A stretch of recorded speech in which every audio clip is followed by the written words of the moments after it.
ناظرین، آج ہم ایک ایسی شخصیت سے آپ کو روبرو کروانے جا رہے ہیں جو بظاہر انجینئر ہیں، پیشے سے انجینئر ہیں، لیکن وہ علامہ اقبال کے تعلیمات پر عبور رکھتے ہیں، ساتھ ہی ساتھ نوجوان دلوں کی دھڑکن ہیں، نوجوانوں کی رہنما ہیں، اور انہی نوجوان بہت کم جانتے ہیں لیکن بزرگ شخصیات میں ان کا اٹھنا بیٹھنا عام ہے۔ چلیے ہم بات کرتے ہیں انجینئر ممتاز منصوری کے ساتھ، جو سی ای او ہیں رگ ریل کمپوننٹس اینڈ سسٹم کے، جنہوں نے بہت ہی کم عمر میں کلام اقبال پر عبور حاصل کیا، اور آج بھی وہ شموگا ضلع میں کلام اقبال پر ہی بات کرنے پہنچے تھے، لیکن آج ہم ان سے گفتگو کریں گے موجودہ حالات پر۔ استقبال ہے آپ کا روزنامہ آج کا انقلاب اور انقلاب ٹی وی میں۔ جزاک اللہ خیر۔ ممتاز بھائی، آپ نے بہت کم عمر میں کلام اقبال پر عبور حاصل کیا، اور آپ ہمیشہ علامہ اقبال کے تعلیمات کو عام کرنے کی کوشش کرتے ہیں، اس میں کیا خاص بات؟ کلام اقبال کے سلسلے میں یہ کہنا کہ میں نے اس پر عبور حاصل کیا، یہ بڑی مبالغے سے بھری بات ہوگی۔ علامہ اقبال کا کلام در حقیقت کلام ربانی کی تشریح کرتا ہے، اور جو کلام ربانی کی تشریح کرتا ہے وہ بذات خود زندہ جاوید کلام ہے۔ منصورانہ تعلیم کے دوران عربی اور اردو زبان سے جو رغبت اور شغف پیدا ہوا، اور اس دوران زبانوں اور لسانیات کو پڑھنے اور سمجھنے کا جو موقع ملا، اس نے آٹومیٹیکلی ہماری توجہ کو علامہ اقبال کی جانب مبذول کروایا۔ پھر اس کے بعد کلام اقبال جیسا کہ ہم نہ سمجھ کر اس دوران پڑھتے تھے، لیکن چلتے چلتے جب عمر کے اگلے حصے میں پہنچتے چلے گئے تو کلام اقبال کو سمجھنا ایک واجبی فریضہ بن گیا، اس لیے کہ کلام اقبال کے کئی ایسے اشعار اور حصے ہیں جو اللہ تبارک و تعالیٰ کے کلام کی ترجمانی کرتے ہیں۔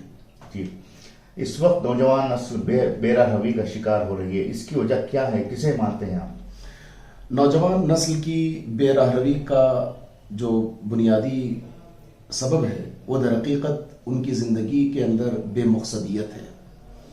بے راہوی بذات خود نشاندہی کرتی ہے کہ وہ مقصد سے دور ہیں۔ علامہ اقبال نے اس حقیقت کی طرف بڑے اچھے انداز میں رہنمائی فرمائی ہے۔ اقبال فرماتے ہیں، وائے ناکامی متائے کارواں جاتا رہا، وائے ناکامی متائے کارواں جاتا رہا، کارواں کے دل سے احساس زیاں جاتا رہا۔ احساس زیاں یعنی نقصان کا احساس اور اس کا مٹ جانا در حقیقت قوموں اور افراد کی مردنی کا اظہار ہے، موت کا اظہار ہے۔ نوجوانوں کی بے راہوی کا جو بنیادی سبب ہمیں سمجھ میں آتا ہے وہ ان کی بے مقصدیت والی زندگی ہے۔ بندہ مومن ہو، مسلمان نوجوان ہو اور وہ مقصد سے دور ہو، یہ چیز تصور سے بہت دور کی بات ہے، یہ تصور سے بہت دور کی چیز ہے۔ نوجوانوں کے اندر بے راہوی کی ایک دوسری وجہ تعلیم کا فقدان اور دینی شعور کا فقدان بھی ہے، تربیت کا فقدان بھی ہے۔ والدین صرف یہ چاہتے ہیں کہ ان کے اولاد دنیاوی اعتبار سے آگے بڑھیں، اور تربیت کے میدان میں ایک بڑا خلا اور ایک گیپ دیکھا گیا ہے۔ تو اس خلیج اور گیپ کی وجہ سے بھی نوجوانوں میں بے راہوی دیکھی گئی ہے۔ علامہ اقبال نے بھی اس حقیقت کو اپنے اشعار میں اور اپنی مختلف نظموں میں بیان فرمایا ہے۔ اکثر جو ہے ہم لوگ اپنی قوم کے حالات پر تبصرہ کرتے ہیں، افسوس ظاہر کرتے ہیں، لیکن اس کمزوریوں کو، اس پسماندگی کو دور کرنے کے لیے، نوجوان نسلوں کو باہر نکالنے کے لیے کیا کر سکتے ہیں آپ جی؟ اس سلسلے میں جو احساس آپ کے روبرو پایا جاتا ہے یہ قابل مبارک احساس ہے۔ اس کی وجہ یہ ہے کہ چلتے چلتے ایسے محسوس کیا جاتا ہے کہ امت کے وہ باشعور احباب جن پر امت کی سدھار اور اصلاح کی ذمہ داری ہے، وہ بھی اس احساس سے دور ہوتے چلے جا رہے ہیں۔ یہ وہ محاذ ہے جس پر مختلف پہلوؤں سے کام کرنے کی ضرورت ہے، مختلف نہج پر کام کرنے کی ضرورت ہے، مختلف طریقہ کار کے ذریعے کام کرنے کی ضرورت ہے۔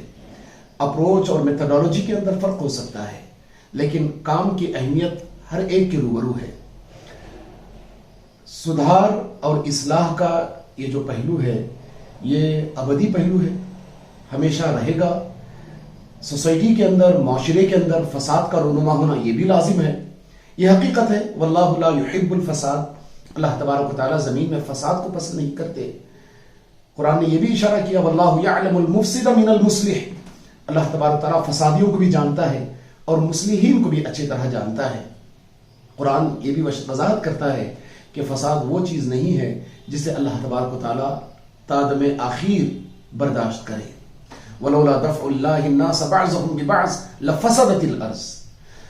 اب جب کہ فساد وہ چیز ہے جس کا قلع قما ہونا ہے, جس کا خاتمہ ہونا ہے, تو اس کے لیے کوششیں بھی اجتماعی پہلو سے ہوں. یہ کوششیں کن محاذوں پر ہوں, کس نہج پر ہوں, یہ ایک بڑا سوال ہے. یہ سوال حالات اور قوائف کے تحت ویئر اباؤٹس کو سامنے رکھ کر بدلا بھی جا سکتا ہے, اپروچ میں تبدیلی اور چینج بھی لایا جا سکتا ہے. ماحول کے اندر اگر تبدیلی لانی ہے تو یہ ضروری ہے کہ ہم دیکھیں کہ بگاڑ کن وجوہات کی بنیاد پر رونما ہوا ہے. بگاڑ کے اسباب کیا ہیں؟ تعلیم کی دوری, غربت, افلاس, بڑھتی ہوئی بے رہروی, یہ وہ پہلو ہیں جن پر قبضہ پانا, جن کا خاتمہ کرنا یہ لازم ہے. اصلاح کی کوششوں میں یہ کوشش شعور کی آبیاری بھی ہے. لوگوں کے اندر یہ شعور, اگر وہ مسلمان طبقہ ہے کہ وہ اس کا تعلق امت مسلمہ سے ہے, یہ باشعور امت ہے, اس کی زندگی کا ایک مقصد ہے, انفرادی پہلو سے بھی اور اجتماعی پہلو سے بھی. ایک نوجوان اور امت مسلمہ کا ایک فرد کسی بھی پہلو سے مقصد زندگی سے دوری حاصل ہی نہیں کر سکتا, وہ مقصد زندگی سے دور ہو ہی نہیں سکتا. رسول اللہ صلی اللہ علیہ وسلم کے صحابہ اکرام اس حقیقت کو اچھی طرح جان چکے تھے. چنانچہ آپ کو یہ جان کر تعجب ہوگا کہ ایک مرتبہ ایک شاعر نے صحابی رسول حضرت زبرقان بن بدر رضی اللہ عنہ کا یہ مذاق اڑایا یہ کہہ کر دع المکارم لا ترحل لبغیتها وقعد فإنك أنت الطاعم القاسی. بڑی بڑی باتیں نہ کر, بڑے بڑے مقاصد کی جستجو نہ کر, اپنے گھر میں بیٹھا رہ, ابھی تیرے کھانے پینے کے دن ہیں. حضرت زبرقان بن بدر رضی اللہ عنہ یہ سنتے ہیں اور اپنا مقدمہ عدالت فاروقی میں دائر کرتے ہیں. بات نہ باپ کی گالی کی تھی, نہ ماں کو برا بھلا کہا گیا تھا, نہ خاندان کی رسوائی کی بات تھی. بات صرف یہ تھی کہ بندہ مومن کے مقصد زندگی پر کلام کیا گیا تھا, مقصد زندگی کی ہجو اڑائی گئی تھی, مقصد زندگی کو زیر بحث لایا گیا تھا. تو ایک بندہ مومن کی زندگی کا مقصد صرف کھانا پینا, پیٹ کی آبیاری کرنا اور پھر چند جسمانی اور جنسی ضروریات کی تکمیل کرنا یہیں تک ختم نہیں ہوتا. اللہ تبارک و تعالیٰ نے اسے ایک روحانی مخلوق کی حیثیت بھی عطا کی ہے. اس کی زندگی کے کچھ روحانی تقاضے بھی ہیں. ان تقاضوں کو پورا کرنا, سوسائٹی کو اصلاح سے بھرنا اور سوسائٹی میں فساد کے اسباب کا سدباب کرنا اور ایک ایسے معاشرے کو معرض وجود لانے کی کوشش کرنا جس معاشرے میں نیکی پھیلے, بھلائی پھیلے, انصاف ہو, عدل ہو, انفرادی اور اجتماعی حیثیت سے مقصدیت کا وجود ہو, یہ لازم ہے, یہ منصبی ذمہ داری ہے. اسی ذمہ داری کو قرآن نے وَلْتَكُمْ مِنْكُمْ أُمَّةٌ يَدْعُونَ إِلَى الْخَيْرِ کہا, خیر کی طرف دعوت کی بات کہی. كُنْتُمْ خَيْرَ أُمَّةٍ أُخْرِجَتْ لِلنَّاسِ, یہ وہ بات ہے جو قرآن مجید نے بیان کی ہے. جی, اس وقت ہمارے جو خصوصاً مسلم تعلیمی ادارے ہیں وہ ایک نئی دوڑ میں لگے ہوئے ہیں کہ امت کے نوجوانوں کو, نوجوانوں کو ڈاکٹر اور انجینئر بنایا جائے. اس کے علاوہ اور کوئی مقصد سامنے نہیں رکھا جا رہا ہے, کیونکہ آپ ایک اچھے مقرر ہیں اور دینی تعلیمات سے بھی واقف ہیں, ساتھ ہی ساتھ انجینئر بھی ہیں, خود کی اپنی کمپنی ہے. آپ اس نظریے کو کیا مانتے ہیں؟ علم اپنی جگہ پر ایک یونٹ ہے.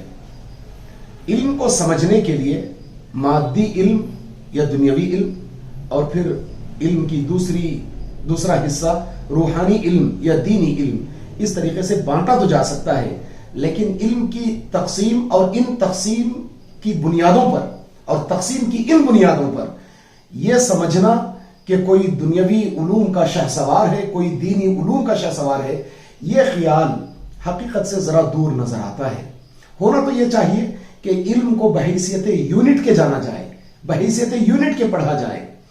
آپ کو معلوم ہوگا کہ اسلاف کے دور میں ہوتا یہ تھا کہ بڑے بڑے ریسرچ اسکالرز وہ تھے جو ایک طرف دینی علوم کے ماہرین تصور کیے جاتے تھے اور دوسری طرف وہ کیمیا, ریاضی دان, جغرافیہ اور پھر دوسرے اہم علوم اور فنون لطیفہ کے ماہرین بھی شمار کیے جاتے تھے. تو اصل میں علم کی یہ تقسیم کہ یہ دینی علم ہے اور دنیاوی علوم ہے، میں اس سے اتفاق نہیں رکھتا۔ اب جب یہ بات کہی جاتی ہے اور ہماری توجہ لے دے کر نوجوانوں کو ڈاکٹر اور انجینئر بنانے پر آ ٹکتی ہے، تو یہ بات جانی جائے، سمجھی جائے کہ وہ علوم جن کا تصور دنیاوی علوم سے لگایا بندھایا جاتا ہے یا جوڑا جاتا ہے، ان علوم میں مہارت بھی وقت کی اشد ضرورت ہے۔ لیکن بڑا فرق ہے کسی کو ڈاکٹر اور انجینئر بننا محض پیٹ پالنے کے لیے، اور پھر ان علوم میں ریسرچ اسکالر بن کر آگے قوم کے لیے کنٹریبیوٹ کرنے والا، ملک و ملت کے لیے کنٹریبیوٹ کرنے والا، یہ ایک دوسرا پہلو ہے۔ جہاں تک دوسرا پہلو ہے، یہ قابل ستائش ہے۔ اللہ تبارک و تعالیٰ نے اس امت کو دینے والی امت بنا کر پیدا کیا، اس کا ہر فرد کنٹریبیوٹنگ اینٹیٹی ہے، یہ اس کی اپنی پوزیشن ہے۔ تو دینی علوم اور دنیاوی علوم، ان تمام علوم دینیہ اور دنیاویہ کی اپنی اہمیت اور افادیت ہے۔ ان کو نہ کانٹا جائے نہ بانٹا جائے، بلکہ ان کو ایک طریقے سے سیکھا جائے، تعلیم کے ساتھ تربیت کا پہلو بھی آئے، علوم کنٹریبیوشن کے لیے ہو، سوسائٹی کو کنٹریبیوٹ کرے، محض اپنی پیٹ پالنے کے لیے۔ علم را برتر زنی مارے بھوت، علم کو محض پیٹ پالنے کے لیے اور پھر اپنے جسمانی ترقی کے لیے نہ استعمال کیا جائے، روحانی ترقی کے لیے، امت کی فلاح و بہبودی کے لیے، نوجوانوں کو راہ دکھانے کے لیے، اور پھر ایسے کئی پہلو ہیں جن پہلوؤں پر علم حاصل کر کے ان کا صحیح استعمال کیا جا سکتا ہے۔ آپ انجینئر ہیں، ہم دیکھ رہے ہیں کہ ہر سال ہزاروں نوجوان، خصوصاً مسلم نوجوان انجینئرز بن کر باہر نکل رہے ہیں، لیکن سب کا کہنا ہے کہ ہم لوگ بے روزگار ہو رہے ہیں۔ ایسی صورت میں، اس صورت میں کیا کر سکتے ہیں؟ کیا نوجوان نوکری کی تلاش کریں یا پھر ریسرچ اینڈ ڈیولپمنٹ کے شعبے میں آگے آئیں؟ بہت اچھا سوال ہے۔ عام طور پر امت مسلمہ میں پچھلے چند دہائیوں میں یہ دیکھا گیا کہ حصول علم کی واحد غرض پیٹ پالنا ہے۔ اس پر میں نے پچھلے سوال کے ضمن میں بھی گفتگو کی ہے۔ ہونا تو یہ چاہیے کہ والدین، سوسائٹی اور ایسے انسٹیٹیوٹس جن کی پوزیشن فینانشلی اسٹرانگ ہو، وہ ایسے نوجوانوں کی اپ برنگنگ کریں، وہ ایسے نوجوانوں کو سپورٹ کریں، انسٹیٹیوشنز کلیکٹیولی سپورٹ کریں، ایسے پلیٹ فارمز اور ایسے محاذ قائم کیے جائیں جن محاذوں پر ان نوجوانوں کی صلاحیتوں کو لگائے جانے کا ایک متحدہ کوشش، ایک متحدہ جد و جہد نکل کر آئے۔ تو یہ وہ تمام پہلو ہیں جن پہلوؤں کو سامنے رکھ کر یہ دیکھنا چاہیے کہ حصول علم کا مقصد صرف پیٹ پالنا نہ ہو، بلکہ یہ نوجوان آگے بڑھیں، آگے بڑھتے چلے جائیں، ریسرچ کے میدان میں، تحقیق کے میدان میں، ایکسپلوریشن کے میدان میں۔ دنیا ایسے ایسے ترقیات کر رہی ہے، اور بذات خود جب میں کام کر رہا تھا، میں ایک بڑی ملٹی نیشنل کمپنی میں بحیثیت ملازم کے کام کر رہا تھا، پھر میں نے وائس پریزیڈنٹ کی حیثیت سے ایک کمپنی میں کام کیا، فرانس کی ایک کمپنی میں سی او کی حیثیت سے میں نے ذمہ داری انجام دی۔ اس کے بعد یہ خیال ذہن میں آیا کہ اب ایک ایسا پلیٹ فارم ڈالا جائے، وہ پلیٹ فارم جو مسلمان نوجوانوں کو اور پھر حقیقت میں صلاحیتوں سے مالا مال لوگوں کو ایک زبردست محاذ عطا کرے، جس میں ریسرچ بھی ہو، ڈیولپمنٹ بھی ہو، اور ڈیزائننگ ایکٹیویٹیز بھی ہوں، مینوفیکچرنگ بھی ہوں، کریٹیکل سیگمنٹس کو ایڈریس کیا جائے، ٹارگٹ مارکیٹ کو ایڈریس کیا جائے، اور پھر ایک بہترین مسلم کمپنی جو قوم اور ملت کو، ملک و ملت کو کنٹریبیوٹ کرنے والی ہو، یہ وقوع پذیر ہو۔ اس وقت جو اہم بات ہے، ہم لوگ سب سے زیادہ مسلمان اگر کسی بھی شعبے میں پیچھے ہیں تو وہ میڈیا کا شعبہ ہے۔ نہ تو نئے سرے سے کہیں میڈیا اسٹیبلش کرنے جا رہے ہیں یا پھر اس میں اسٹڈی کرنے کے لیے کوئی آگے بڑھ رہا ہے۔ تو اس کے لیے آپ کیا سوچتے ہیں؟ آپ کے پاس کیا پلاننگ ہے اور آپ کیا سوچتے ہیں کہ کس طرح سے ہم لوگ میڈیا کے شعبے میں آگے آئیں؟ یہ بہت ہی سنجیدہ سوال ہے مدثر بھائی، اور یہ سوال جب آپ کی جانب سے آتا ہے تو اس کی سنجیدگی کا احساس اور زیادہ ہوتا ہے۔ آپ نے اپنے کریئر کی قربانی دی، آپ پیشے کے اعتبار سے ایک انجینئر تھے، ایک اچھی ملٹی نیشنل کمپنی میں آپ کے جاب لگ سکتی تھی، اس کے باوجود آپ نے وقت کی ضرورت اور تقاضوں کو سمجھا، وقت کے ریکویزٹس پہ کام کیا، اور آپ نے بحیثیت صحافی کے قدم آگے بڑھایا۔ یہ بہت دل گردے کا کام ہے، یہ حقیقت میں خون جگر سینچنے کا کام ہے، یہ وہ آسان کام نہیں ہے۔ اسی جب خون جگر سینچا جاتا ہے تو نظر کے اندر دقت، نظر کے اندر گہرائی، نظر کے اندر عمق اور نظر کے اندر ڈیپتھ پیدا ہوتا ہے، اور یہی وہ چیز ہے جو آپ کے ذریعے بھی ہمیں دیکھنے میں آتی ہے۔ جب یہ بات میں کہہ رہا ہوں تو کہیں نہ کہیں میری گفتگو سے یہ بات بھی واضح ہو چکی ہوگی کہ صحافت اور میڈیا کا یہ محاذ امت مسلمہ کے لیے کتنا اہم محاذ ہے۔